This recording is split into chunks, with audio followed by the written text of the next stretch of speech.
Good evening students. तुम लोगों का मैं परिचय कराता हूँ अपनी एक पुरानी छात्रा से।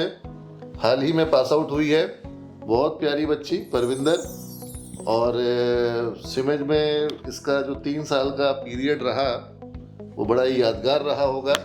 और मेरे को तो बड़ा, जब भी मैं इसकी क्लास में जाता था इसको नोटिस किए बिना नहीं रह पाता था। और कोई भी सिमेज के इवेंट में भी ये हमेशा पार्टिसिपेटिव रही है। तो परविंदर, तुमसे मैं जानना चाहता हूँ कि तुम्हारा जो लाइफ का 3 साल सिविल में गुजरा, उसको अगर तुम पीछे मुड़ के देखती हो तो वो 3 साल तुम्हारी लाइफ के कैसे थे?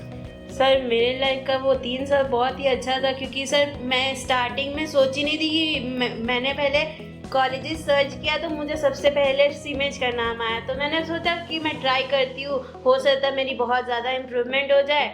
बट यहाँ मैं आई, मेरा थोड़ा थॉट था कि मैं वो रेगुलर क्लासेस नहीं करूँगी। एंड यहाँ पे लेकिन वो 75% मस्त था। मैं हमेशा मस्त था इसलिए करती थी कि तुमको क्लास अच्छा लगता था? मैं क्लासेस अच्छा करती थी सर। हमेशा मेरी अटेंडेंस 90% प्लस रही है।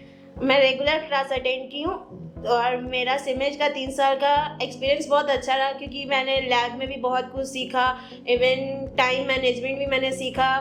और मैं पोदार सर को बहुत ज़्यादा थैंक यू बोलना चाहती हूँ, क्योंकि उनकी वजह से मैंने जो ये पिछले 1 साल में जो मैं टेलीकॉलिंग का काम की हूँ, वहाँ पे मैंने कस्टमर हैंडलिंग स्किल्स वो जो पोदार सर ने एड ऑन क्लासेस में करवाई है, उसकी वजह से मैं बहुत अपने आप को डेवलप की हूँ। इवन मेरी कम्युनिकेशन। अभी तुम किस कंपनी में हो? अभी मैं इंडियन ऑयल में काम कर रही ये हूँ। जो बिहार हेडक्वार्टर है इंडियन ऑयल का, यहीं पे काम कर रही है? हाँ, बिहार स्टेट ऑफिस ये है। अपने आप में एक बहुत ही गर्व का विषय है कि इंडियन ऑयल जैसी संस्था में उनके रीजनल हेडक्वार्टर में काम करने का मौका मिल रहा है।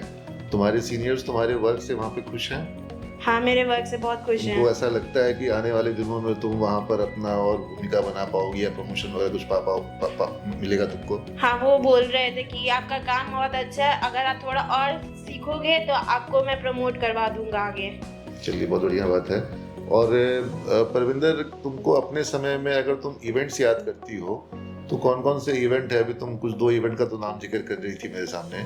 तुम जूनियर्स को किस किस इवेंट्स में पार्टिसिपेट करने के लिए एनकरेज करोगी? एक तो अभी मैम जूनियर से बात कर रही थी, वो इंडियन वीमेन क्रिकेट टीम के बारे में। अभी मैं बाहर ही बैठी थी, मैम की बात मैंने सुनी, तो मैम उन लोगों को इंकरेज कर रही थी। पिछले साल मेरे पास मौका था, लेकिन कुछ इश्यूज की वजह से मैंने उसमें पार्ट नहीं लिया। लेकिन मैं सबको इंकरेज करूंगी कि ये जो स्पोर्ट्स इवेंट होने वाला है उसमें सारी लड़की लोग पार्टिसिपेट करें, इवन बॉयज भी करें। और होली मेला जब भी सिमेज का हो तो सब उसमें बढ़ चढ़ के पार्टिसिपेट करें, क्योंकि होली मेला सिमेज का बहुत अच्छा था। इवन मैंने उसमें टग ऑफ वॉर में पार्टिसिपेट किया था, जिसमें मैं जीत भी गई थी। और तुम अभी उज्जवल से बात कर रही थी, तुम्हारे ब्रांच का तुम लोगों ने मिलकर कोऑर्डिनेशन के साथ जो पार्टिसिपेट किया था उसी सरस्वती पूजा में हम लोगों ने कोऑर्डिनेट किया था। डेकोरेशन और जो भी सारा इवेंट्स था हम लोग सब ने मिलकर मैनेज किया था मेरे फ्रेंड के साथ। तो वो अनुभव कैसा था? वो भी बहुत अच्छा था सर। उसमें टीम बिल्डअप का वो पता चला कि कैसे टीम में वर्क किया जाता है, कैसे कोऑपरेशन लगाया जाता है, और कैसे अपने साथ वाले से कैसे उसके साथ कोऑर्डिनेट करके बात वो करना चाहिए काम। और फैकल्टीज को अगर तुम याद करती हो, कौन से टीचर्स तुमको सिंगल भी याद आते हैं? सर, फैकल्टीज में सबसे पहले आपका नाम। आपने मेरे को बहुत ज़्यादा वो क्या बोलते हैं मोटिवेट किया कि तुम कर सकती हो, तुम कुछ कर सकती हो, तुम सीखो, तुम अभी सीखने वाली हो। हमको तो तुम्हारा सीन याद आता है जब मेघा मैम तुम्हारा नाम अनाउंस। हाँ, मेघा मैम ने मुझे उन्होंने मॉर्निंग में शौक दे दिया कि तुम सेलेक्ट नहीं हो, तुम घर वापस जा सकती हो। और मैंने तुम्हारा मजा ले रही थी तुमको। और मैंने अपनी मम्मी से बात किया। मेघा मैम ने नोटिस किया था कि मैं अपनी मम्मी से बात कर रही हूँ, तो फिर मैं ऊपर चली गई। मम्मी बोली कि जो होगा देखा जाएगा, अगर तुम अभी फर्स्ट इंटरव्यू दी। तुमको छेड़ने में बहुत मजा आता था। वही मैम ने वही मेरी मम्मी बोली कि जो भी होगा देखा जाएगा, तो ऊपर का ही तुम्हारा नाम जानबूझ के मेघा मैम लास्ट तक नहीं ले रही थी। तुम बैठे बैठे थोड़ा थोड़ा वो हो रही थी कि मेरा नाम नहीं आया, मेरा नाम नहीं आया। हाँ। उसके बाद जब मैम ने बोला ना कि मैंने एक स्टूडेंट को हार्ट अटैक दिया है, वो भी मिनी, तो मुझे समझ आ गया वो मेरा ही नाम आने वाला, इसीलिए मैं खड़ी हो गई थी। तो मैम ने नाम नहीं लिया। सर आप मैम से पूछ रहे थे कि किसका नाम है, तो मैम बोली सर एक बार ये हॉल में नज़र घुमा के देखी कौन स्टूडेंट खड़ा है। तब उसके बाद आपने बोला अच्छा परविंदर है, तो मैम बोली हाँ, तब मैं रोने लग गई थी। मेघा मैम तुमको बहुत लाइक करती है, इसीलिए अभी तुम्हारे लिए फोन करी हमको कि पूछ लें तुमसे। तो चलो परविंदर, आपको लगता है 3 साल अच्छे रहे? बहुत अच्छा है सर, सारे फैकल्टीज अच्छे थे।